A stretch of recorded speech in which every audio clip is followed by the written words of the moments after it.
Thank you. This is a part of a strategic alliance.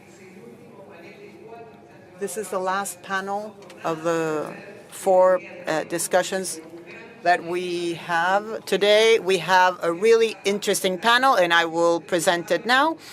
As you know, the role of agriculture and livestock regarding climate change and the impact of these productive activities, which are so important in Argentina, is part of a discussion that the world has had for the past few years, especially after the Paris Agreement in the year 2016. This is why we are taking one step forward, and we're talking about carbon harvest in this panel. This panel promises to provide more advancements in terms of the role of agriculture, which is existing in Argentina. So this is why the participation of ICA is so important. Vamos a recibir a un gran maestro. We will welcome a master, a real important person, Dr. Ratan Lal, who is joining us today. He is a distinguished professor in soil sciences and director of the CMASC at Ohio University. He is an assistant professor at the University of Iceland and the Indian Institute of Agricultural Research in India. And he is the #1 representative of the agronomists in the world and is a reference, really, for all researchers in the world. But he is the greatest and the leading authority in soil sciences in the world. He was the winner of the World Food Prize, and he is part of the IPCC, and he is a goodwill ambassador for ICA. Welcome, Ratan Lal. Big round of applause, please, for him. To a person who, in just a few minutes, will be sharing his presentation and expertise. Marcelo Torres, of course, is here, and he is the president of Aapresid.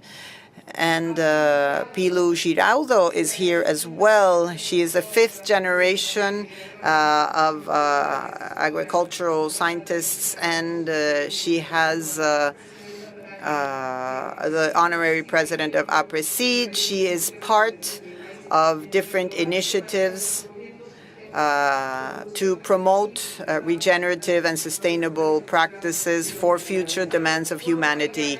Juan Farinati is also an agronomist and CEO of Bayer for the Southern Cone, and he has many years of experiences in different countries and continents. And Pilu Giraudo is here as well. She is the vice president of INTA, representing that institution in addition to the program that was mentioned. And of course, to present on my left, with his expertise, a specialist, Francisco Melo, international specialist in agriculture and climate change of ICA, who will give closing remarks. Thank you very much. Ratan Lal, you have the floor. Thank you, Madam Chair. I was too eager to get on this podium while you were still introducing my colleague. So thank you, Aapresid. Thank you, ICA. It's a great honor and privilege to be here. I want to mention that in addition to professor, I am chair of soil science and goodwill ambassador for ICA, and that's really a privilege. It's a great honor to work with such a great team under the leadership of Dr. Otero. Today I'm going to talk about soil science, but to begin with that, let's talk about the global issues that the world is facing. Number one, population of 8.1 billion, increasing at the rate of 1.14%. That's 7.6 million per month, 92 million new population per year. That's a big challenge. Number two, per capita arable land area, at the moment about 0.2 hectare, and decreasing to less than 0.07 hectare for 30 countries by next year. Number three, land degradation, about 40% by the direct impact on food justice and human rights. Number four, per capita renewable fresh water supply of less than 1,000 cubic meter for 30 countries, and increasing the number of countries to 58, affecting 4 billion people by 2050. Atmospheric concentration of 427 parts per million today. and increasing by 2 parts per million every year. Average use of energy about 638 quads or 673 exajoule in 2023 and increasing to 736 quads by 2040. Per capita grain consumption 300 kilogram per year and decreasing especially in Africa. And food insecure population almost 1 billion people and increasing tremendously and affected by malnourishment about 2 to 3 billion people. Per capita CO2 emission in the world is about 5 megagram of CO2 equivalent per year, and in the US about 18, and some Middle Eastern countries perhaps about 100. And the world peace is being jeopardized by food and nutritional insecurity. And I think ICA has a major role to play in most of these issues and addressing them, especially in the LAC and in Africa via LISAM and LISAF, and I think it is something that's very important that ICA is doing. That brings me to the question of the living soils. Soil is a living entity. It is something that has life in it, and the soil and life are closely interrelated. Essentially, all life depends on the soil. There can be no life without soil and no soil without life. They have indeed evolved together. And soil carbon is the heart of soil health, and that is what is supporting the life. There are different types of carbon. If we were to harvest carbon, we should know what carbon we are harvesting. We have a gray carbon that is in the atmosphere. We have red carbon, that is fossil fuel combustion, and the fossil fuel combustion, of course, increases the gray carbon in the atmosphere. The gray carbon is absorbed by plant, that's a green carbon, photosynthesis, and that is absorbed by the soil to become humus. That's a brown carbon. Brown carbon is re-emitted by decomposition into the atmosphere to become gray carbon, and some of it is transported in the ocean, and there it becomes blue carbon. And part of this soil carbon becomes white carbon because calcium carbonate, magnesium carbonate, which are precipitated. And then, of course, we have a black carbon, that is charcoal, which is a combustion of biomass. And all of these carbon pools are interrelated. So when we harvest carbon, we should know which one. The idea is to increase the green carbon, of course, brown carbon, and blue and white carbon rather than the gray and red carbon. So this interaction understanding is very important. The threshold level of organic carbon in a good soil, healthy soil, should be about 2.5 to 3.5%. If we talk about soil organic carbon, it's about a half of that. And most in agricultural crops, the productivity increases if the carbon content in the soil is low, and the optimum level is somewhere about 2.5 to 3.5%. Unfortunately, in many developing countries, the carbon content in soils of the tropics and subtropics is sometimes as low as 0.5%. Therefore, the input use efficiency is not as good as it should be if the soil organic carbon is lower. Therefore, increasing the carbon content in soil by 1 metric ton per hectare can increase productivity tremendously. Corn, for example, 100 to 300 kilogram per hectare for the same level of input. Soybean about 20 to 50, wheat 20 to 70. And at this point, I should mention a very good scientist from Argentina, Martin Diazureta. I met him yesterday. Wheat data is a part of his research, and I really commend him for doing that very good job.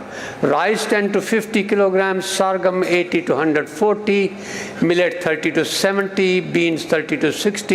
So we can increase productivity tremendously simply by improving soil organic carbon content. If we increase by 10 megagram per hectare, you can imagine the food security issue can be drastically addressed. The question is how by Living Soils of America project or Living Soils of Africa project that ICA is implementing, how do you manage soil health? through regenerative agriculture, such as conservation agriculture, digital precision agriculture, artificial intelligence, biofortification of crops, soil water energy nexus, building new soil, urban soil less farming, that would be aquaponic, hydroponics, and other things. And all of these can bring about drawdown of atmospheric CO2 from the atmosphere into the land, into the soil.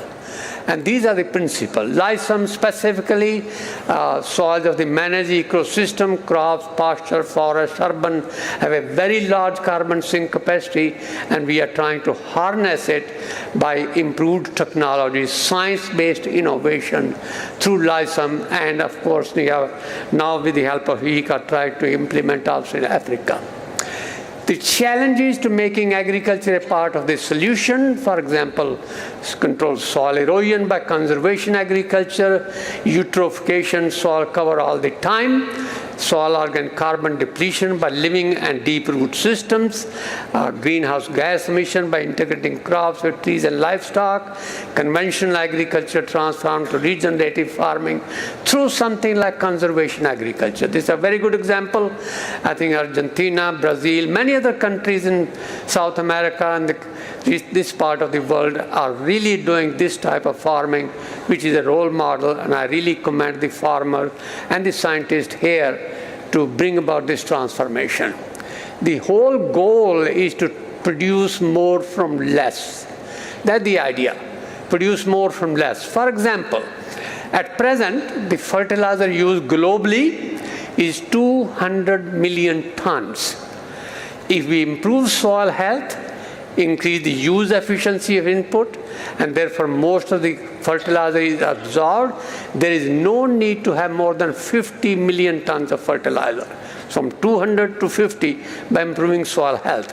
Irrigated land area, right now globally 350 million hectare, it can be increased to 500 million hectare, yet decrease the water, because the soil health is improved. The cropland area right now globally we have 1.5 billion hectare. It should be decreased over time to half by the end of this century to 750 million hectare. Conservation agriculture, on the other hand, Argentina is a very good example of most of the no-till farming, direct seeding done here and in Brazil. 200 million hectare globally, all cropland by 2100 should be under conservation agriculture. Grazing land, we have 3.7 billion hectare. If we use it properly, about 1.5 billion hectare by 2100. Water use in irrigation, 3,150 kilometer cube.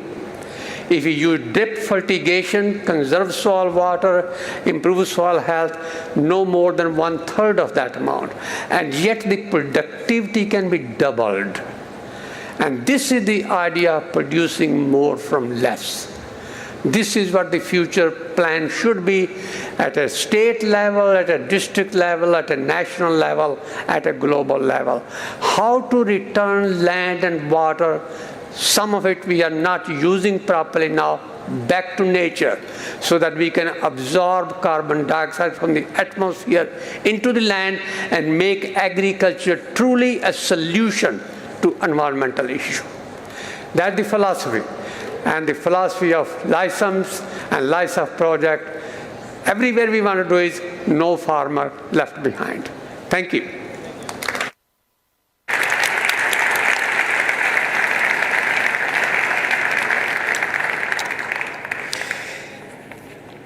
Gracias. Thank you, Dr. Ratanlal.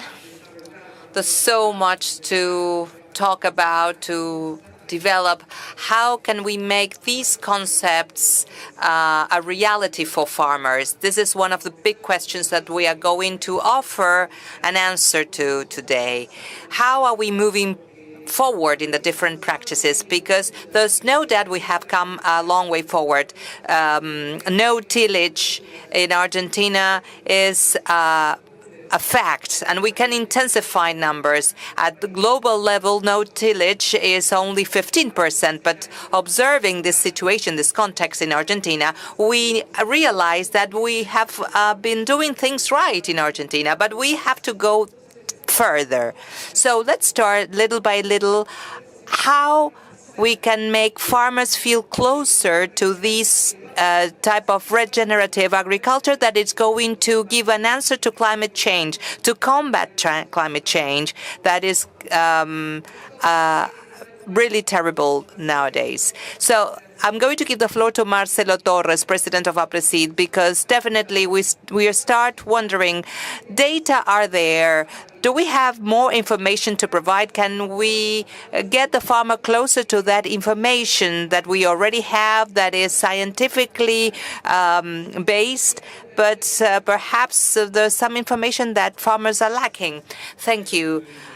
In the previous panel, I have said some of the concepts I'm going to repeat now, but taking a little bit the story of the institution, we started off with no-tillage driven by the farmers. If I had to highlight something, I would say that it's important, the empirical knowledge of producers, and for farmers to attract innovation along with science and technology. They work in the field. It's very impactful. This is what we are discussing in climate change summits. Before the invasion of Russia to Ukraine, and before COVID, organic agriculture seemed the answer to everything. But the conflict of Russia and Ukraine brought about this disruption because we cannot promote models that cannot ensure the supply of energy and food to humanity. Agriculture will have to produce more than 40% of food by 2050, but it will have to be a source of renewable energies that will coexist with fossil fuels, but they will increase more biofuels, biodiesel, electric energy. But in that challenging world, how do we connect with the farmer? Because we are a farmer association, Argentine Farmer Association, that somehow we are resilient. Argentine farmers know about agronomy, knows about business management. He's a survivor. And they are very competitive networks of advisors, contractors, producers. They are very efficient people, young people, really committed to the farming sector. And this is not very frequently seen in the world. People, young people who start advising and who can provide consulting, and these hyper-professional young professionals taking decisions as Argentine producers. We have all this wealth, but we also have the tendency to think in a bi-directional manner. Either we take care of the leafhopper or we take care of carbon sequestration and global insertion. Juan would agree perhaps with me, but we have to do everything. The world has changed and we cannot afford to just focus only on one thing. Of course, the risk of checking on the midterm and the different systems without the foundations of producers working on this and without giving an answer to what farmers need today is a risk. So we have to be able to have this bidirectional vision, short-term and long-term vision in global and in local terms. As it happened with no-till, that was not an easy task at the beginning. We farmers have to feel, we have to draw this attention, and we have to lead the innovation. We're talking about carbon capture, carbon emission. Third level, we are talking about net balance. How can we monetize this? Will it be through cereals, through certificates, so it will not affect the cost of crops? But in Aapresid, our association, I live in the southwest of the province of Buenos Aires. We did not know how to adapt that to our area. There was a lot of mulch in our area. There are a lot of big factories in the area, and he said, I need a different system because it doesn't work here. Let's see it in the field. The same happens with this. But we have to broaden this networking. We have to work with industries, with technologies. We also have to work in the private-public interaction. We also have to work at regional level. The farmers should also understand that they have to push this forward. They have to start to understand what happens to carbon in the soil, what happens with the carbon footprint, with the emissions. They have to learn. We need to learn. We have a lot of loose data, and we have to land it, georeference all this data, develop a protocol, and then Aapresid is part of different layers of we are part of a different confederation, different parts of I see Yuka, Marie, Martin. Juntos en primero consolidar una. We need to consolidate a regional network to measure carbon 1 meter deep, for example, in plowed areas, in no-till areas, see how we see carbon in both types of soil, how can we lower net emissions. We had Bruno Basso talking about predictive models to be able to forecast the emissions we're going to have and adapt to different practices, and how that can be turned to a certificate of companies that emit and that can be use it and monetize it. So we have to connect everything. We have to connect the long-term, short-term agenda, the global agenda, connect industries, export, and the producer should not remain seated waiting for this to develop by itself. Without the voice of the producer leading these changes, it's not possible. So this ensured the high levels of no-till adoption, because there's a sense of belonging to what happened. It landed this system from the all the general areas to the subtropical areas. So this goes the same for carbon sequestration. We should see how to adapt it to our field. This is the message. So for farmers to feel part of this, to push for this agenda. Thank you, Marcelo. You give me the cue for Juan Farinati to understand what's going on from the private sector to add up this strategy of carbon capture that requires the leadership from companies. Well, first and foremost, thank you very much for inviting me. The first thing is, of course, everybody came here to listen to Dr. Lal, but the interest there is on this topic is something that some years ago was not there. So I think it's a topic that is in the agenda of interest, and we all want to learn, and that is key, and that's the cornerstone of our evolution in that sense. From Bayer, what we see as part of the private sector connected to technology, that the main pillar of what we do with agriculture to make resilient to climate change based on the soil as a resource, as a fundamental key, as Ratan said in his presentation, prioritizing the use of the reduction of resources to produce and ensuring food safety. This is key, as we have been seeing lately. And there are two things here that become key. First, how can we make innovation accelerate and help the farmer to enhance this process of regenerative agriculture? And secondly, the digitalization process, the impact of digitalization that Dr. Lal showed in the evolution of regenerative agriculture systems. A couple of things that I think are important. I think That is, we have to work on collective knowledge generation, something that is key, as Marcelo mentioned, not to work in silos, producers and companies separately, but how can we generate knowledge collectively?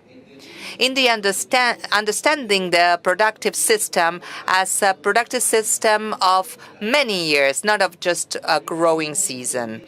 And also understanding all the different tools a farmer has to be able to work on regenerative agriculture. When we speak about tools, we talk about cover crops, crop rotation, technology, digitalization, tools that allow the application of technology. So to be able to have, with this comprehensive long-term view in the understanding of the whole palette of resources the farmer has, this is something that is key. And there are two experiences here I would like to share. First, we have been working with different institutions in the FAUBA ACREA on pro-carbon program, a program that we launched in Argentina 3 years ago. And in the program Pro Carbon, we are working with 160 producers of Argentina. So there's nothing we can do as a technology company if we do not have the farmers as part of this process. And something we have learned throughout these 7 years of trials and 3-4 years of working with farmers is that there is a clear connection between regenerative agriculture and yield. This is something that used to be a dichotomy. If I do things to take care of resources, the soil and stuff, I can be less productive, have a different, lower yield. What's different from what Ratan said. In ESIS, we saw the increase in yield. In Pergamino, there was a 9% growth in yield with regenerative agriculture after 6-7 years of trials. Now we are working with national farmers. Secondly, the reduction of resources, water reduction and other resources, reduction of emission by 1%. So this is we have the knowledge. We have the knowledge elaborated along with the institutions and producers that testify that regenerative agriculture and good yields go hand in hand. So to generate knowledge and to disseminate all this information jointly as a chain is something key. And two things. How can we explain this? And I think how we do this internally as a company and how we apply this with producers. Two examples. From Bayer, or at Bayer, we have seed production surface that is very important, especially corn. This is the fourth year whereby 100% of the surface of seed we produce is certified by IRAM. And by next year, we are going to have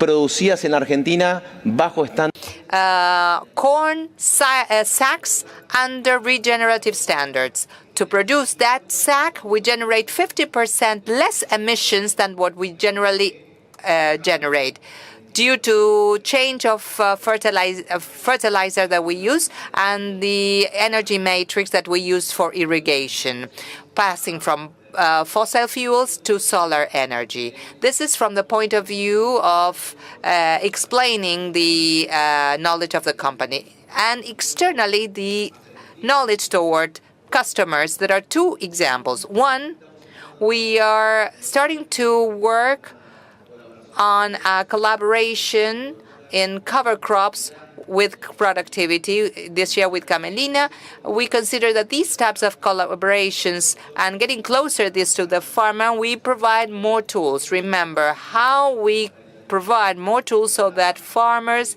can work better in regenerative agriculture. And the second point, how do we incentivize the farmer so that they can receive an incentive. We have launched a program with Iterra where we certify practically 1 million soybean hectares from the 2024 season, certified and free of deforestation certification and carbon footprint certification. And that producers receives an incentive in the price of soybean when they market that soybean, because they can access markets that otherwise they will not be able to. So I think that this question of generating collective knowledge with institutions that work with us, engaging producers and land this in the field of the producer with a higher yield, with a better use of resources, and at the same time with a benefit in their business,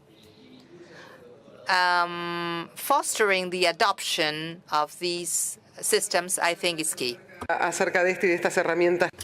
Thank you. We will continue discussing these tools and the possibility of generating a more regenerative agriculture. And in terms of these possibilities, one can think of public and private institutions. The role of INTA, the National Agricultural Research Institute here in Argentina, is an essential public institution.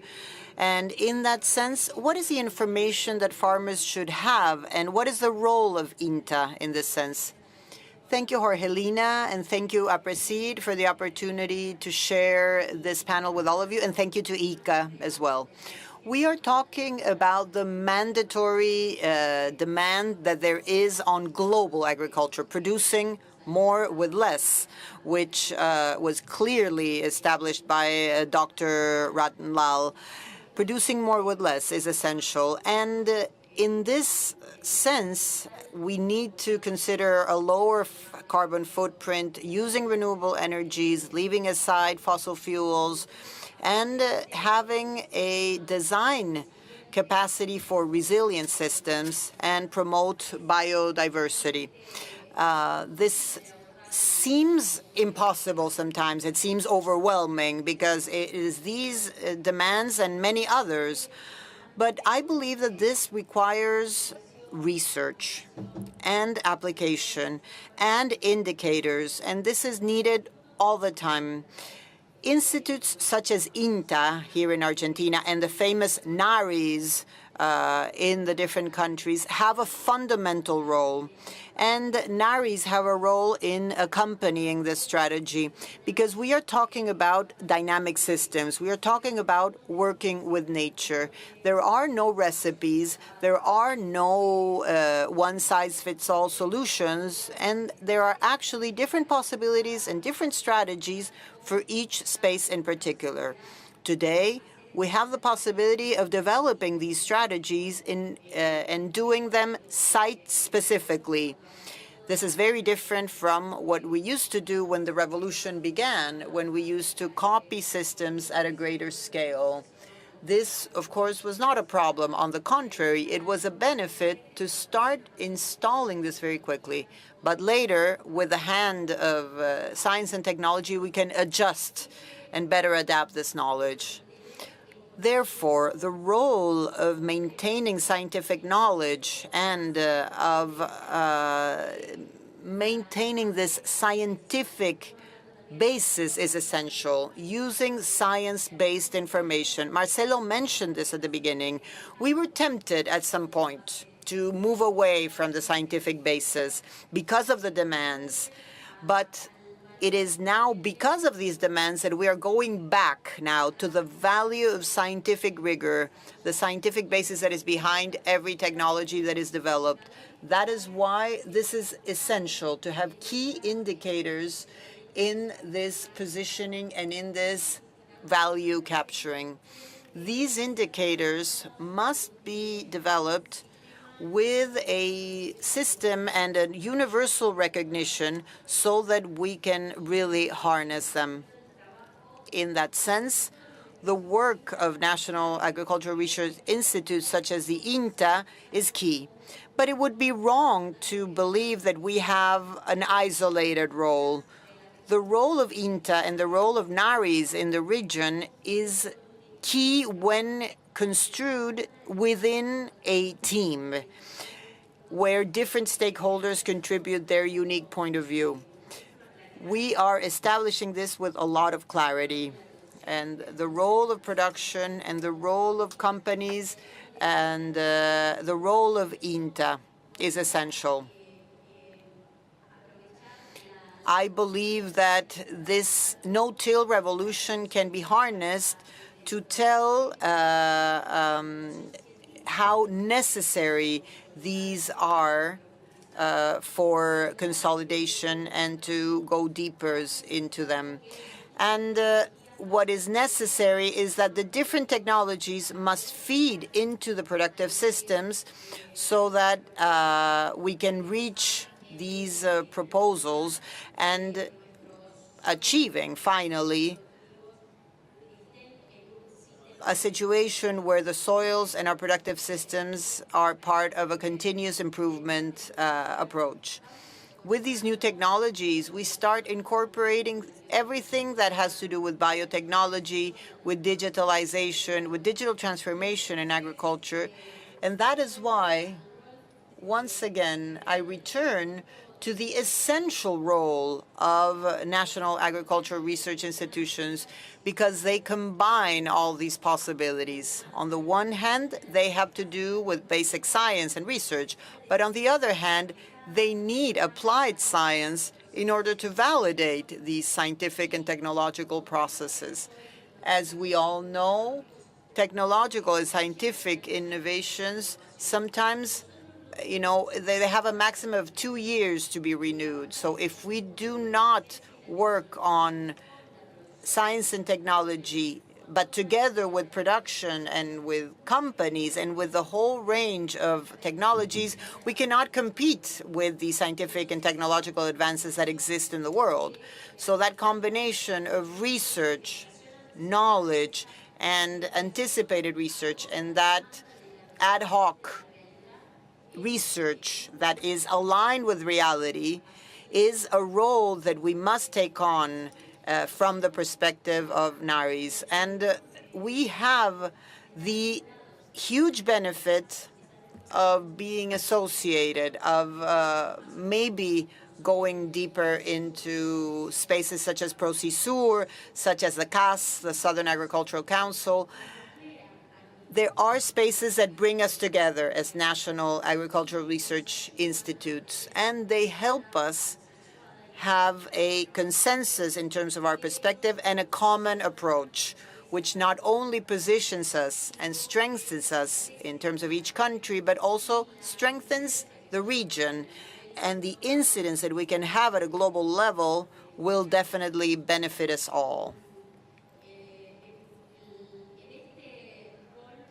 In this role of NARIs, I would like to focus specifically on the proposal that Dr. Lal made, because producing more with less is the major challenge, and also not taking more land, and even considering the possibility of giving back some land to nature. This is a major challenge, recovering, restoring, regenerating, and multiplying productivity in every hectare that we use for production. In this sense, everything that has to do with biotechnology, gene edition, molecular farming, all of this allows us to think of each biomass development and how we will redirecting that carbon flow. What will it transform into? Because we produce food for people, we produce food for animals, we produce bioenergy, and we also produce an infinite number of products, which gives us a possibility to think that this challenge is definitely reachable.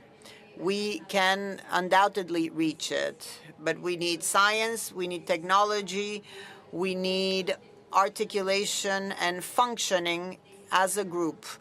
We need to listen to one another, and we need to really focus as research institutions and focus on the real needs.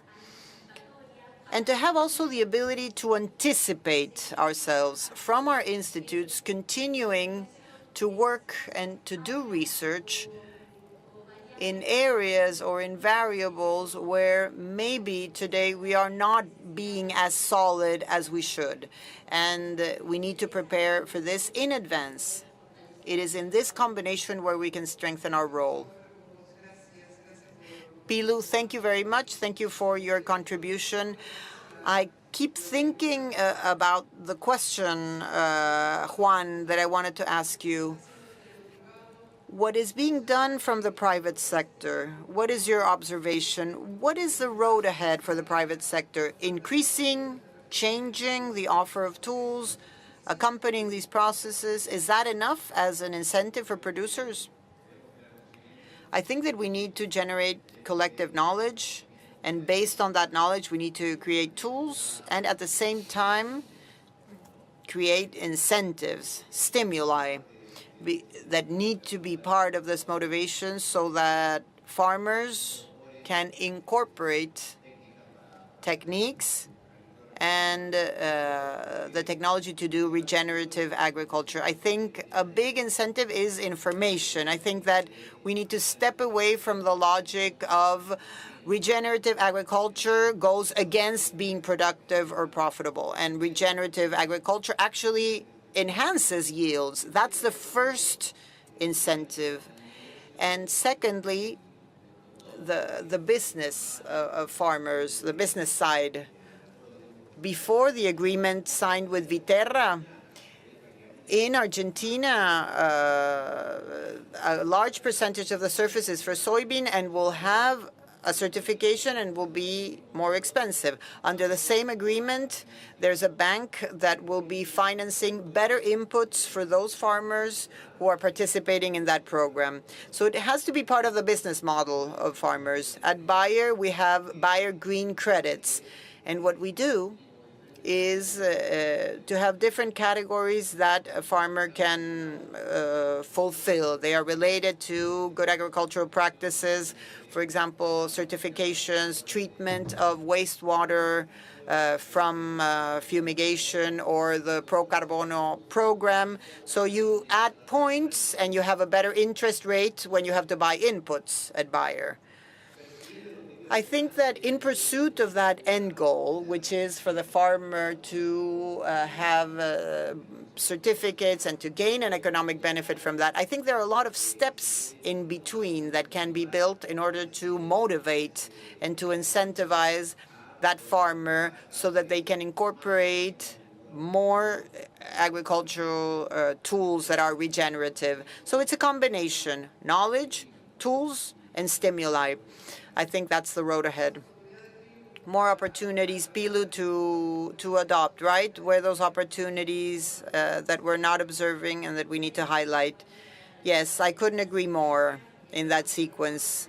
I think that the slogan of the Congress is true. Everything is connected. And we have the opportunity to expand our productive systems. We have the possibility to redesign them and diversify productive systems with this goal of having the results and the carbon harvest as a guiding light. But in this road, this is something that we have undergone together. We have built this together. We have strengthened it together. Therefore, this gives us the opportunity to think about different tools, to think about different alternatives for the transformation of the biomass, to have that achievement, but also address different markets. Within those possibilities, we have multiplied possibilities for more people, and that's a great incentive as well of this proposal, because it's not just related to producing a specific commodity or a specific activity. There are activities that are more developed and they are more measurable, but with science and with technology, we have the possibility of making proposals that are different by integrating productive systems that are also different. Maybe up to recently, we used to see them in silos, And we even saw productive systems as ones that left us out from the possibility of accessing this challenge, of being able to show that producing and protecting are compatible and are not antagonistic. They are not one against the other. And another important aspect that we shouldn't neglect, because lately all of the mandatory measures that have to do with environmental protection, it may seem as if it leaves behind people in a fundamental pillar of this triple impact vision of win-win-win is to develop communities. And once again, we are engaging in conversations about a challenge that will allow us to become involved in production systems that will create profitability, that will create jobs, and that require many more abilities and more diverse abilities as well. So there is more space for more people. It's not evicting people from the system. On the contrary, it is including more people because there are different productive niches, different demands, especially today with an aspect that is so important today, which is to replace chemical inputs with biological inputs. And knowing the soil is essential for this development. So we are in a virtuous circle, and we have incentives to continue doing what we've been doing, but also we've created a better scenario. We have improved it. And I want to double down on the efforts and commitment where institutes such as INTA that have territorial coverage and we're close to the main stakeholders, in this case, the farmers. We are close to the farmers in this challenge to design this strategy together. Thank you, Pilu. Two things. I see Dr. Ratan Lal taking notes here and writing down things, so we will go back to you in just 1 second to hear your feedback. I think the audience is waiting for your feedback because you are the leading expert.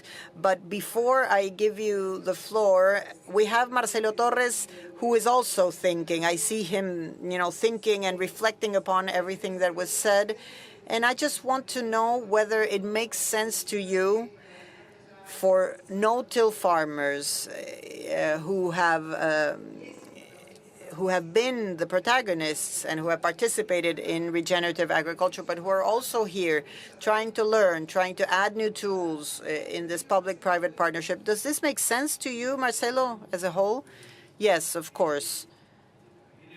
I also want to thank you for this trigger, but I would like to thank Manuel and Jorge from ICA because they have built this content together with us. We have a very, very deep relationship, and it's becoming more and more ambitious as a partnership.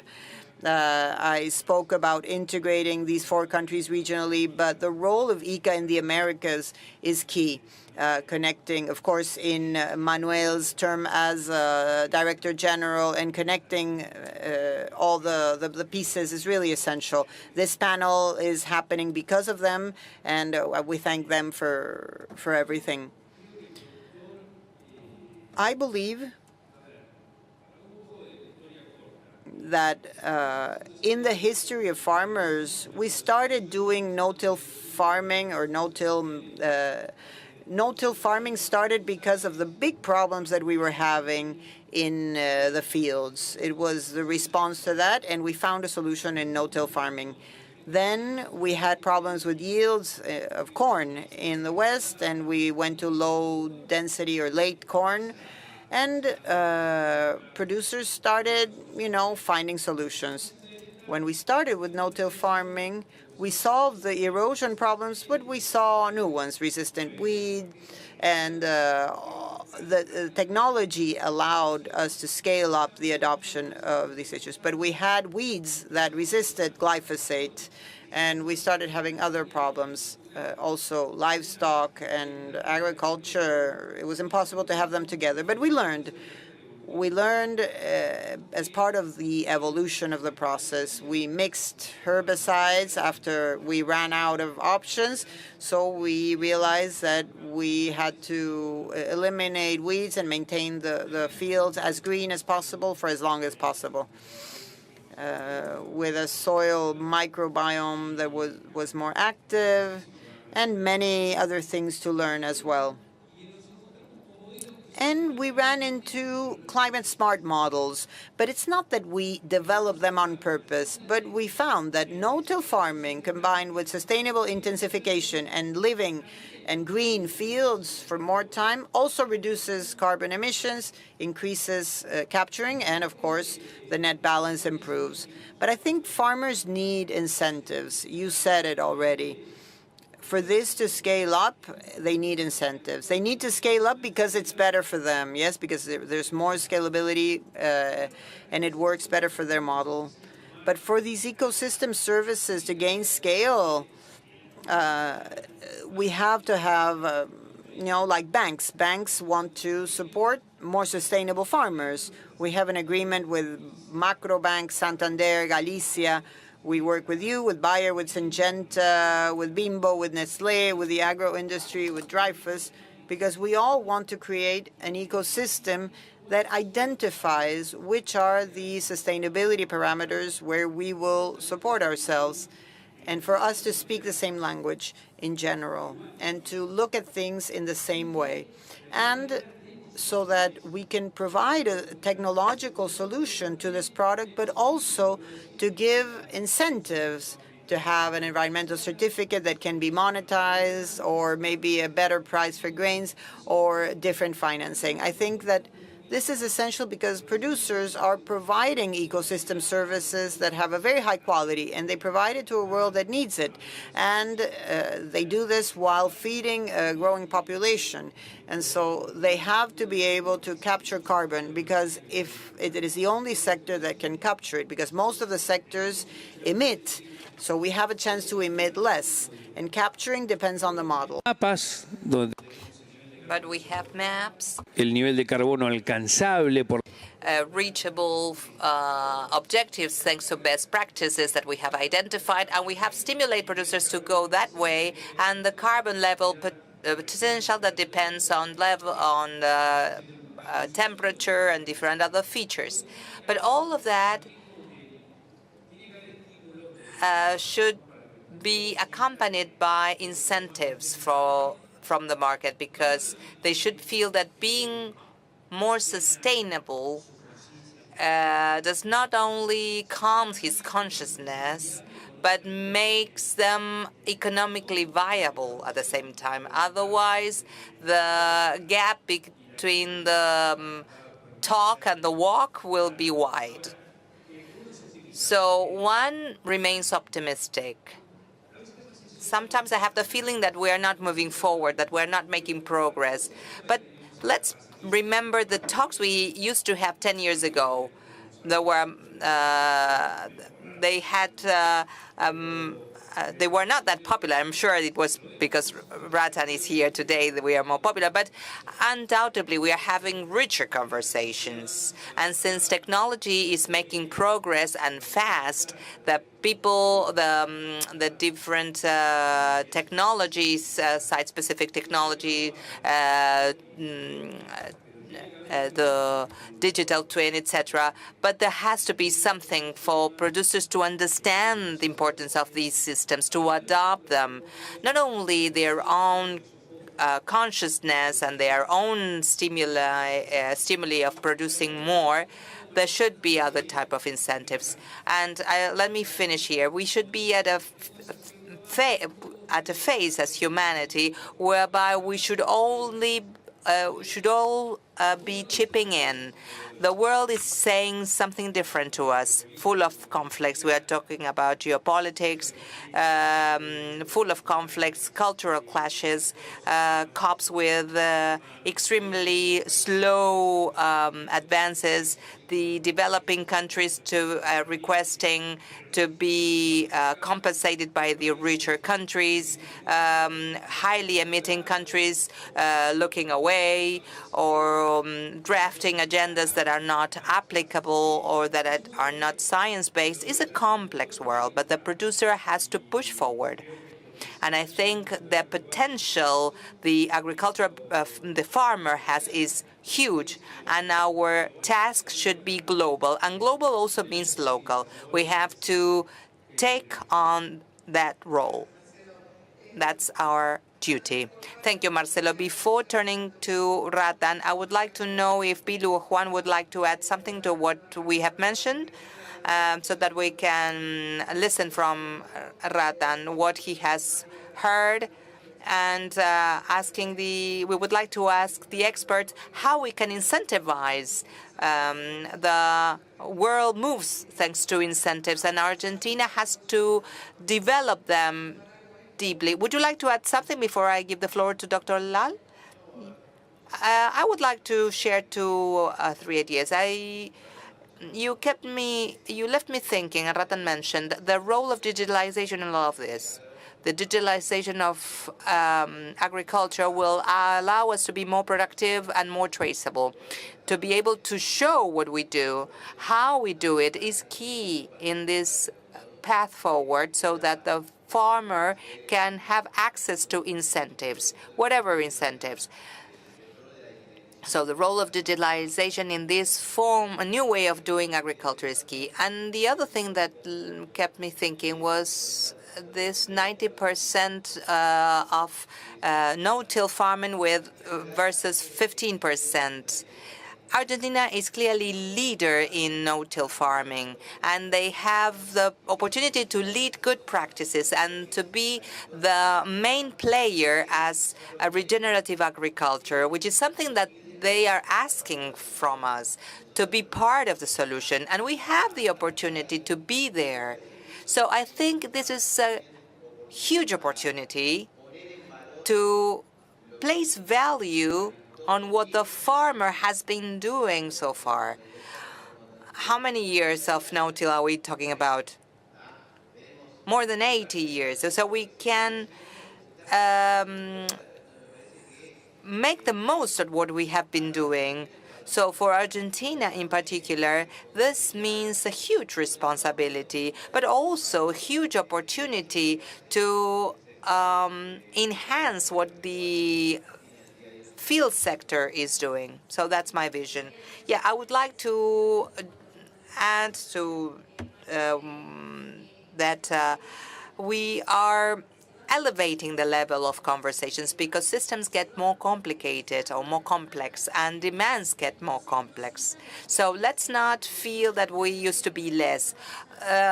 But it's good that we were working hard in the past to be now up to the challenge to keep deepening these discussions and the contributions from the different parts involved. I would love to highlight that apart from this mass and early adoption of no-till and of these systems of permanent evolution, we are also pioneer in the network development, collaborative networks. And it's no coincidence that this panel is supported by ICA, because ICA brings us together in the continent with this perspective.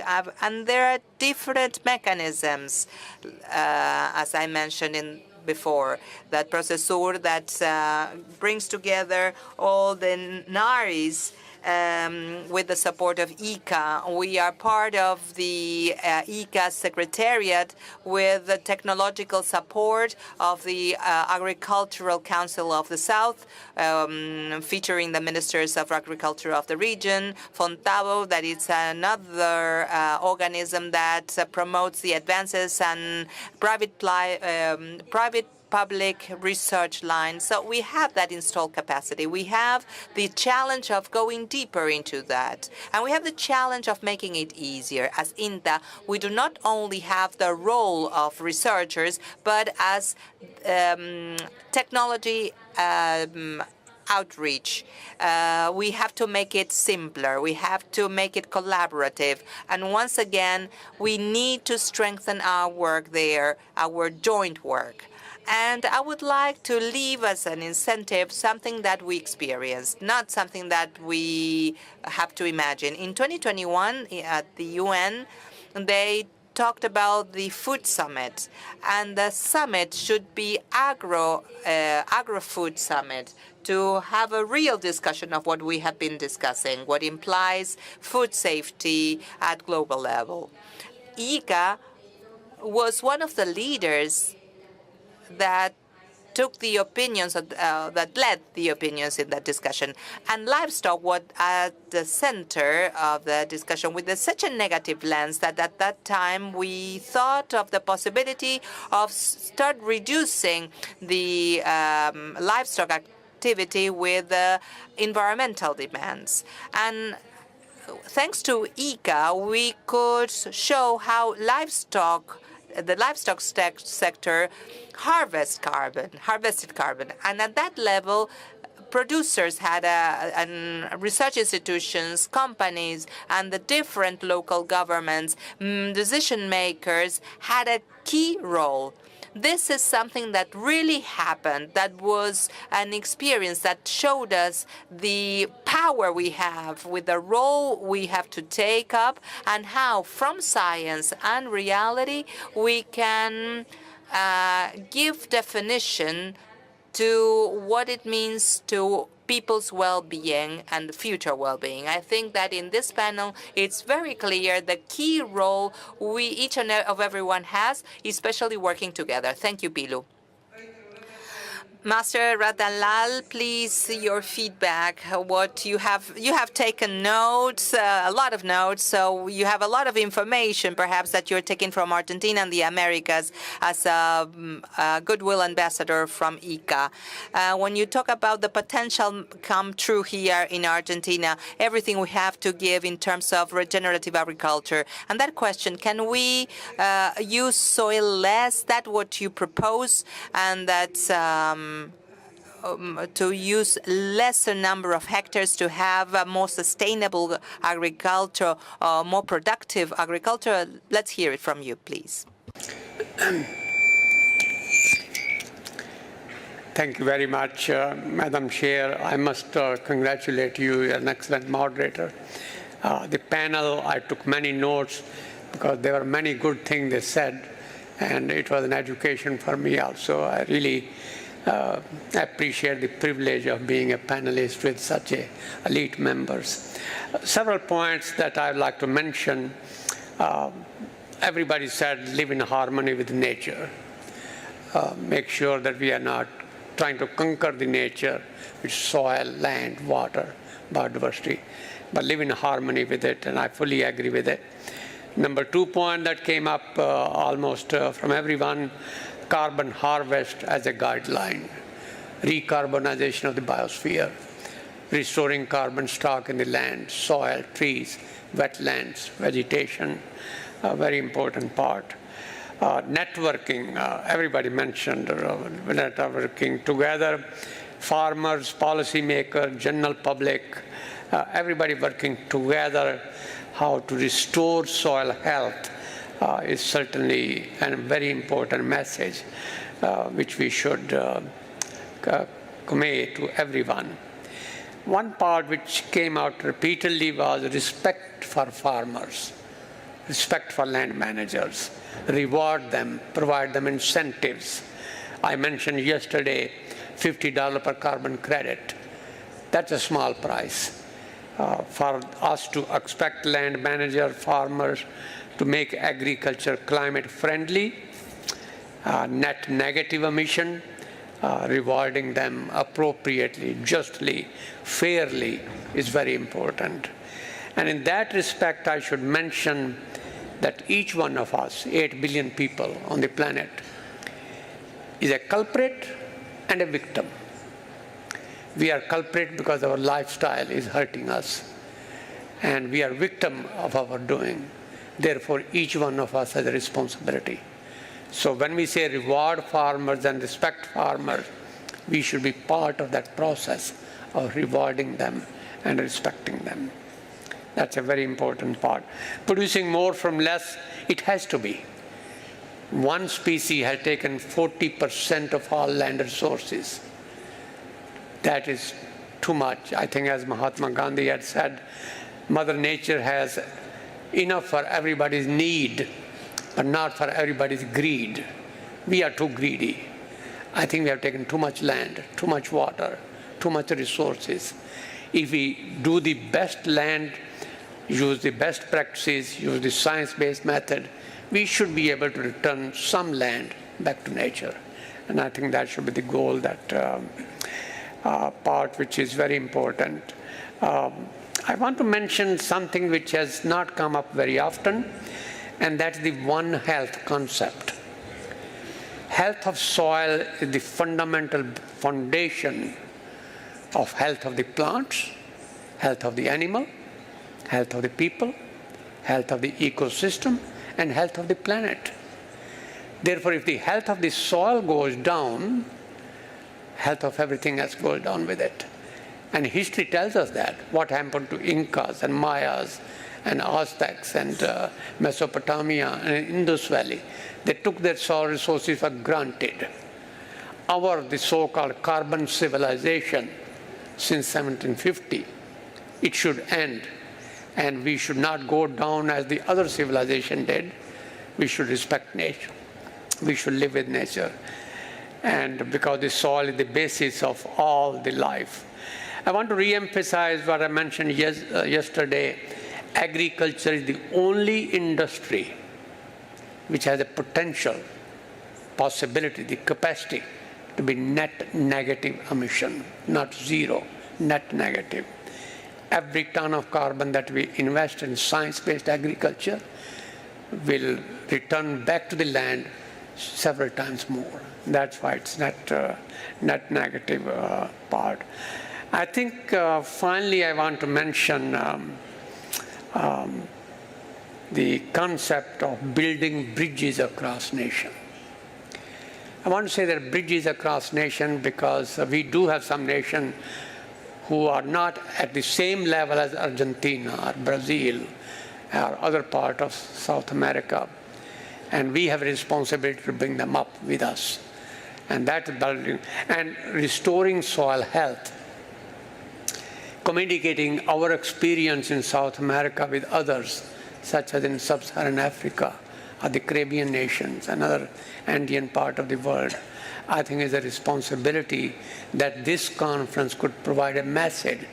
Let's build bridges across nation through developing a program by organizations such as ICA, restoring soil health, communicating that soil is a living entity. Therefore, like any other living thing, it has a rights to be protected, to be restored, to manage judiciously. Simply because you have a piece of paper that says your property does not mean we can do anything with it. And that's personal responsibility. And I think our farming communities are so great that they recognize the value of the soil and soil health. I honestly believe that organizations such as ICA, along with scientific community, along with farmers and land managers, we have a bright future ahead. Agriculture has a bright future ahead. And I'm optimistic that we will see dramatic changes happening between now and 2050. More changes than changes have happened 10,000 years ago to now. And that will be the bright future. It's coming. Thank you for the opportunity to be here. Muchas gracias. Thank you. Thank you so much. We bet on that. Of course, we believe. Francisco Melo, specialist on climate change, member of ICA. I think that you have a wonderful mission ahead, which is to offer a final message to bring together what we have discussed in this great panel today. Hi, everyone. Good afternoon. It's a pleasure to be here with you today. I have a special mission and a difficult mission, that is to summarize or comment after these amazing high-level panelists that we have today. And for an audience, a wonderful audience that we have today, a full turnout, we have a full house, the mass participation of all of you, and that is a great source of pride. And I have also to say in a language that is not my own, so as a Brazilian person, I apologize for my portuñol. First and foremost, I would like to thank the ICA Alliance with Aapresid on behalf of our General Director to say that it's been a great success and an honor to be able to join the Aapresid Congress and to bring all these discussions to the table, all these panelists. That has been an important task that I think we have risen to the challenge. I would like to thank all the panelists that have accepted being here, Dr. Ratan Lal, Jorge Lina, Juan Pilu. Thank you so much for your presence. The question of carbon harvest is a theme that we need to pay attention to, because the main products, that is food source, that's the farming, we also have the ecosystem service, water management, biological activity, and climate regulation. Professor Ratalal basically showed how the soil can serve as the main component that for carbon harvest that will keep the active life of our planet. And that relates us to an initiative that called Living Soils of the America, an ICA initiative. I'm the technical coordinator, and springs from a vision of Dr. Manuel Otero to develop that big bridge from the private sector producers to disseminate the best practices, the best possible solutions in the agricultural practices. And I would like to focus on 3 points. One is to seek better evidence that reflect basically whatever comes from our productive systems, not consider the vision that comes from outside that show different things from what we see day in, day out in the field. And that means showing the positive impact producers see every day in the field. So the ICA supports a project called Sea Farming, where we focus on the best practices, crop rotation, and we see many of those benefits in the field.